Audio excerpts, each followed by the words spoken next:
Next on the agenda for the new display centre is the laying of all the water and sewage pipes.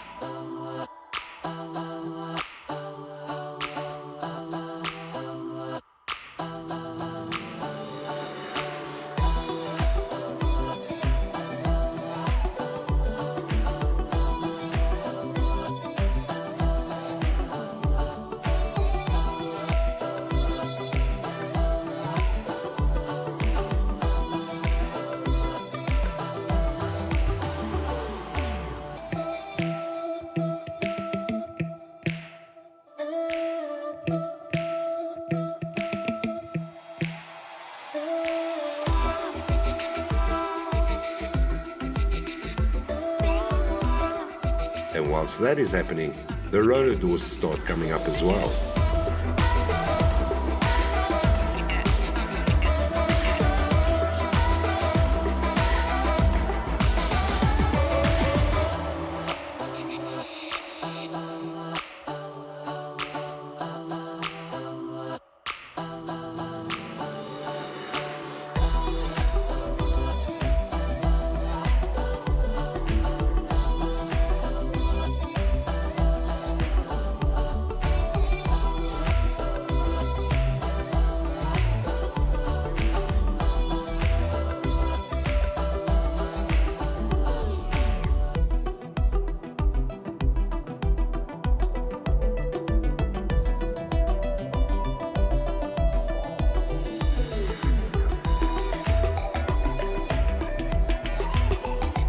So far, it has been a non-stop process, and to date, everything is coming on just fine and perfectly on time.